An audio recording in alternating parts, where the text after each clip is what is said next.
सर्वेभ्यः नमो नमः। आज हम फिर से व्यंजन संधि की अगली संधि लेकर के आए हैं जिसका नाम है छत्व संधि। छत्व संधि में हम जानेंगे कि छत्व संधि में सूत्र क्या होते हैं, वार्तिक क्या है, ये सब हम छत्व संधि में जानेंगे। तो देखिए, छत्व संधि का पहला सूत्र है वो ये है कि शश छोटी। क्या है? शश छोटी। और यह सूत्र क्या कहता है तो इसकी वृत्ति में हम समझ लेते हैं। यह कहता है कि झयः परस्य शस्य तो वाटी। झयः परस्य शस्य तो वाटी, ये क्या कहता है तो समझिए अर्थ के माध्यम से। झय प्रत्याहार। अब झय प्रत्याहार में कौन कौन से वर्ण होते हैं तो समझिए।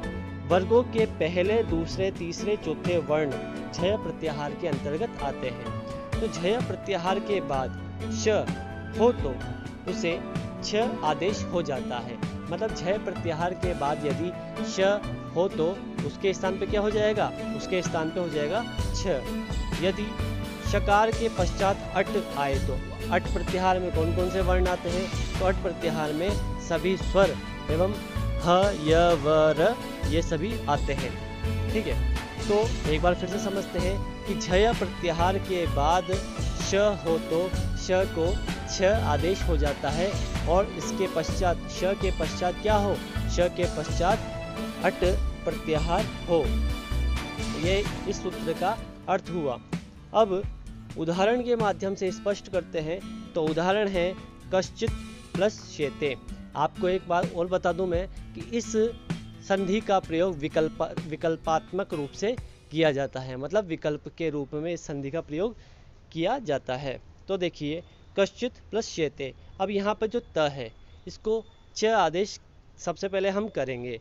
तो त को च आदेश किससे करेंगे? स्तो हो चुना चु। ये सूत्र हमने पहले भी पढ़ चुके हैं शुचित्व संधि में। तो स्तो चुना चु को जब हम त को च आदेश करेंगे तो क्या स्थिति आ जाएगी? कश्चित प्लस शेते। उसी प्रकार फिर हम श को छ आदेश करेंगे शश छोटी सूत्र से। तो श को छ आदेश करने पर कश्चित प्लस छेते ऐसे बन जाता है। मतलब श के स्थान पे छ आदेश हो जाता है और ऊपर त के स्थान पे च आदेश हमने कर दिया था। अब यदि ऊपर वाली स्थिति रहती है, मतलब कश्चित मतलब त के स्थान पे च आदेश करने के बाद यदि संधि होती है तो वहाँ पे कौन सी संधि होगी? शुचित्व संधि होगी। लेकिन यदि कश्चित प्लस छेते छ आदेश हो जाएगा तो छत्व संधि होगी। एक और उदाहरण के माध्यम से स्पष्ट करते हैं। तो देखिए अगला उदाहरण है वाक प्लस शेते। अब यहाँ पर आप देख सकते हैं, यहाँ पे हम विकल्पात्मक रूप नहीं ले सकते क्योंकि क को हम बदलेंगे नहीं, इसलिए श के स्थान पे छ आदेश कर देंगे शश छोटी सूत्र से और वाक छेते हम बना देंगे। ठीक है, इसके बाद हम देखेंगे एक वार्तिक है। यह वार्तिक क्या कहता है तो जानिए इस वार्तिक को। छत्व ममिति वाच्यम, यह वार्तिक है और यह वार्तिक कहता है कि झय प्रत्याहार के बाद, झय प्रत्याहार में वर्गों का पहला, दूसरा, तीसरा, चौथा वर्ण आता है। तो झय प्रत्याहार के बाद श हो तो उसे छ आदेश हो जाता है।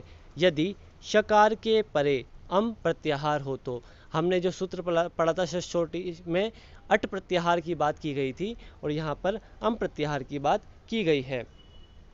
तो देखिए, झय प्रत्याहार के बाद श हो तो उसे छ आदेश हो जाता है, लेकिन श के बाद अम प्रत्याहार हो जब।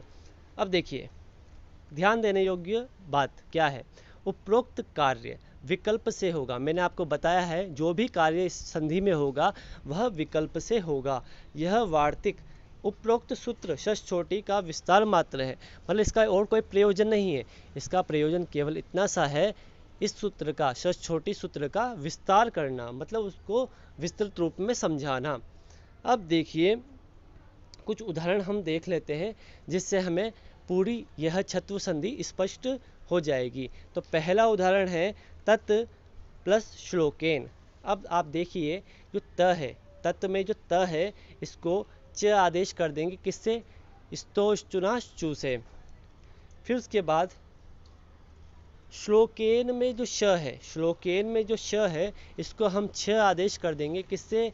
षष् छोटी सूत्र से, और बन जाता है तच्छ्लोकेन। तच्छ्लोकेन बन जाता है। त को हमने करा शुचित्व संधि का सूत्र स्तोहो स्तोहो श्चुनाश्चू से, और श को हमने चेंज करा किससे? षष् छोटी से। इस प्रकार बन गया तच्छ्लोकेन। उसी प्रकार अगला उदाहरण है जगत प्लस शांति। तो इसमें भी त को हम चेंज करेंगे च में और श को चेंज करेंगे छ में, तो क्या बन जाएगा? जगत शांति। तीसरा उदाहरण क्या है? तत् प्लस शिला। तो त को किस में चेंज करेंगे? च में, और श को छ में, बन जाता है तत्शिला। चौथा उदाहरण है उत प्लस श्रायः। इसमें त को हम चेंज करेंगे च में, और श्र में जो श है, श्र में जो श शलगम वाला है, आपको पता है कि श्र किस किस से मिलकर बनता है?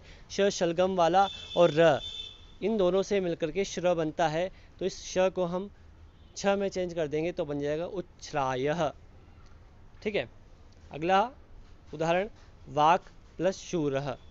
वाक प्लस शूरः में क को हम परिवर्तित नहीं करेंगे, इसलिए केवल श को परिवर्तित करेंगे।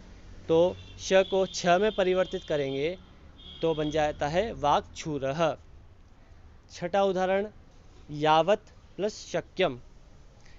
यावत प्लस शक्य में त को च में और श को छ में हम परिवर्तित करेंगे तो बन जाता है यावत शक्यम। सातवां उदाहरण तत् प्लस शिवः। त को च में और श को छ में, तो बन जाता है तच्छिवः।